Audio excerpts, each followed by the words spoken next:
Alternate controllers to the Nintendo 64 controller have been allowed in Smash 64 tournaments for nearly a decade. Players have been using Xbox 360 controllers, GameCube controllers, and even keyboards to help remedy perceived problems with a Nintendo 64 controller, whether it be stick wear, button placements, or general discomfort.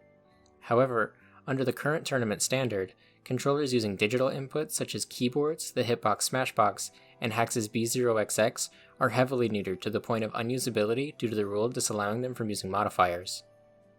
By not allowing modifiers of any kind, even simple actions such as walking, doing forward or up tilt, or crouching on a platform is difficult on a box.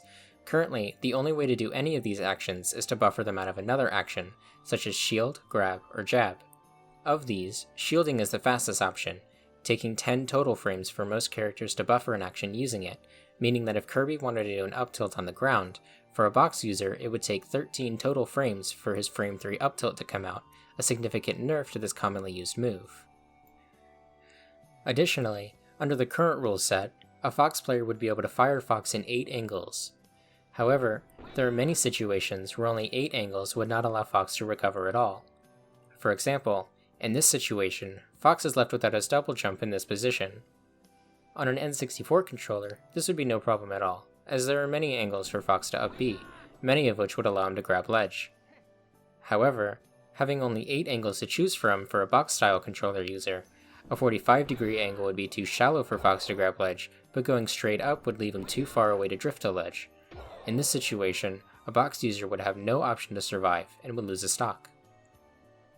Many arguments against the use of modifiers refer to the fact that unique to Smash 64, different Y values on the analog stick lead to different stick jump heights. In other words, the farther up you tilt your stick, the higher your character jumps. If box users were able to pin down a specific stick jump height with the press of a modifier button, some characters would be able to consistently perfect land on the side platforms of Dreamland, giving them an unfair advantage. Each Y value would be different for each character, and there are different stick jump heights depending on if you stick jump from standing or if you dash jump, even with the same Y value. Additionally, different X values also give different jump heights for characters when they C jump, meaning that box users would theoretically be able to perfect land on platforms consistently with both stick jumps as well as C jumps, which is not humanly possible using analog inputs. With this knowledge, members of the Smashbox community GlamCam and Mavi created and thoroughly tested a Smashbox profile to ensure that it did not allow any character to perfect land on the side platforms in any situation, via stick jump or C jump, out of a dash or out of standing position. This means that while perfect landing with an N64 controller might be inconsistent at best, a box user would be completely unable to perfect land on the side platforms of Dreamland.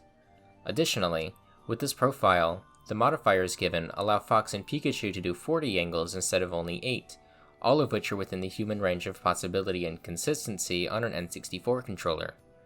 Granting these angles to box users would give them no perceivable advantage over controller users, but would alleviate the severe nerfing of certain characters' recoveries. In addition to granting recovery angles, the tilt values decided on would allow box users to do up tilt without jumping, crouch without falling through a platform, and walk, granting them basic options that were otherwise impossible without buffering. Because the Smashbox and Hax's B0XX were designed with competitive Smash Bros in mind, there is currently no way to program macros into either controller. This means that while nuanced analog movements such as up tilt position will turn into a timing issue for things such as falling up air instead of one of stick movement, there is no up air button programmed into the Smashbox. This means that consistency will still have to be practiced with box controllers, and tech flubs will still be common within box users. The competitive advantage of box controllers will begin and end at the ability to go into up tilt position by simply pressing 2 buttons instead of having to use the analog stick, and with the consistency and optimization of modern Smash 64, this is hardly a competitive advantage at all. Furthermore, the Smashbox and V0XX were originally developed to allow people that experienced hand pain after long periods of playing Smash with a controller to continue being able to enjoy Smash with the use of a more ergonomic controller. Being able to use a fully functional box controller would allow these kinds of people the ability to play Smash 64, which will in turn help grow the community. So, how should the rule set change? There are 2 ways to go about a rule set change. The first way is possibly the simplest for the community. Use the Smashbox profile created by the Smashbox community as a standard, that is to say, only these values will be allowed because they are the only ones that the Smash 64 community as a whole knows for sure allows no character to perfect land. This option is appealing because if this profile is standard, no other testing needs to happen, and every box and keyboard player will be using the exact same controls. However, different software might list different values for keyboard or B0XX than the Smashbox designer software, which might make it difficult to translate these values. The second option is to give players leniency about their modifier values, but have an explicit list of banned values, like Melee does.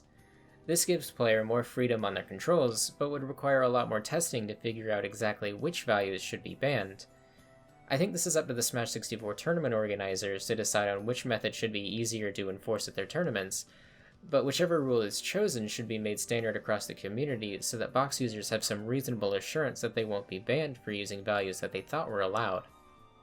Box controllers and keyboards are such an uncommon controller choice for Smash players that it's doubtful that legalizing modifiers would cause a particularly large influx of digital input players, and would almost certainly not cause a shift in the meta. Instead, it would allow players that can't use standard controllers, as well as people that simply find the keyboard layout more comfortable, a way to play Smash 64 competitively. For this reason, I and many other players who enjoy playing Smash 64 with digital input controllers would like to see a revision to the current Smash 64 rule set allowing tilt modifiers to be used on keyboard and box-style controllers.